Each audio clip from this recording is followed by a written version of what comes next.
புரட்டாசி 3வது சனிக்கிழமை காலையில் எழுந்து சாணி போடலான்னு பார்த்தா மழை பெஞ்சிட்டு இருந்துச்சு. அதனால் போய் குளிச்சுட்டு வந்து சமைக்க ஸ்டார்ட் பண்ணியாச்சு. சமைச்சிட்டே இருக்க சொல்ல பிரேக்ஃபாஸ்ட் டைம் வந்துச்சு. அதனால் என் பசங்களுக்கு தோசை சுட்டுக்கிட்டே ஒரு பக்கம் பாயாசம் காசிட்டு இருந்தேன். 12 மணிக்கெல்லாம் ஒரு வேலையாக சமையல் வேலையெல்லாம் முடிச்சுட்டு பசங்களுக்கு நாமம் போட ஸ்டார்ட் பண்ணியாச்சு. போன வருஷம் கஷ்டப்பட்டு போட்டோம், இந்த வாட்டி சமத்தாக காமிச்சாங்க. அதுக்கப்புறம் எங்கள் மாமியாருக்கும் நாமம் போட ஸ்டார்ட் பண்ணியாச்சு. எங்கள் மாமியாருக்கு நல்லா பெருசாக போட்டு விட்டேன்.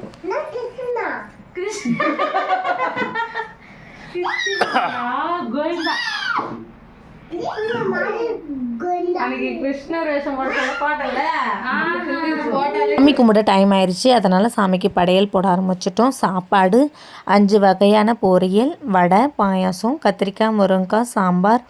அப்புறம் மாமா வேலைக்கு போயிட்டு இருந்தார். அதனால் வரும்போது பழங்களெல்லாம் வாங்கிட்டு வர சொன்னேன். தயிர், இதுதான் நான் வந்து இன்றைக்கி சாமிக்கு படைக்கிறது. ஒவ்வொரு வீட்டில் ஒவ்வொரு மாதிரி கும்பிடுவாங்க. நாங்கள் எங்கள் வீட்டில் இந்த மாதிரி தான் கும்பிட்டுட்ருக்கோம். நீங்கள் உங்கள் வீட்டில் எப்படி பெருமாளை வழிபடுவீங்கன்னு சொல்லுங்கள். அப்புறம் அடிவாசலேருந்து 7 கற்பூரத்தை வச்சு அவரை உள்ளே அழைக்கிற மாதிரி நாங்கள் கற்பூரம் ஏற்றிக்கிட்டே உள்ளே போவோம். அப்புறம் வந்து எப்போவுமே சொல்கிறேன், வெள்ளிக்கிழமைனா விளக்கேற்றும் போது நான் நல்லா சாமி கும்பிடுவேன், வேண்டிக்குவேன்.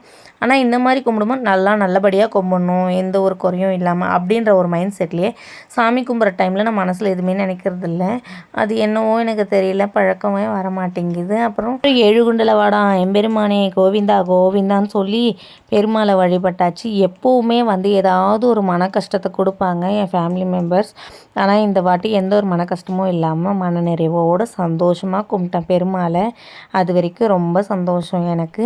அப்புறம் என் பசங்க நான் எப்படி சாமி கும்பிட்றனோ அதை பார்த்து அதே மாதிரி அவங்களும் கும்பிட்டுட்டு இருந்தாங்க. நானும் என் குடும்பத்தில் இருக்கிறவங்க ஒருத்தராக வந்து சாமி தீபார்த்தனையை ஏற்றுக்கிட்டோம். கலக்கா கொல்லி வச்சுருக்கவங்களாம் மோஸ்ட்லி வந்து சனி கும்பிட்டு கலக்கா பிடுங்குவாங்கன்னு சொல்லுவாங்க, நான் கேள்விப்பட்டிருக்கேன். ஆனால் எங்களுக்கு பாருங்கள் சாமி பாதத்தில் கலக்கா வச்ச மாதிரியே இருந்துச்சு. ஆனால் வந்து அது எங்கள் கலக்கா கிடையாது. நாங்கள் போய் சம்பாரிச்சிட்டு வந்தோம். லாங் வீடியோ போட்டிருப்பேன், அதில் பார்த்தவங்களுக்கு தெரியும். அதுதான் வந்து அந்த இடத்துல இருக்குது. அப்புறம் நாங்கள் ஒரு பொழுது முடிச்சுட்டு சாப்பிட்டுட்டு அப்புறம் அக்கம் பக்கம் இருக்கிறவங்களுக்கெல்லாம் போட்டு கொடுத்தேன் சாப்பாடு. வீட்டில் வந்து எல்லோரையும் கூப்பிட்டு போடுற அளவுக்கு கொஞ்சம் பிளேஸ் லேடுகட்டமாக இருக்கும். ஸோ வந்து எல்லாேருக்கும் போட்டு கொடுத்து அன்றைக்கி டே இப்படி தான் போச்சு. நாங்கள் நல்லபடியாக சாமி கும்பிட்டு முடிச்சிட்டோம். அப்புறம் நாங்கள் எங்கே கிளம்பிட்டோம்னு பார்த்தீங்கன்னா கோவிலுக்கு கிளம்பிட்டோம். எங்கள் ஊர் சைடில் ஃபேமஸான கோவில் மீனூர் மலைன்னு சொல்லுவாங்க. இப்போதி மாதிரி இருக்கும். இந்த வீடியோ பிடிச்சிருந்தா மறக்காமல் லைக் அண்ட் சப்ஸ்கிரைப் பண்ணிக்கோங்க.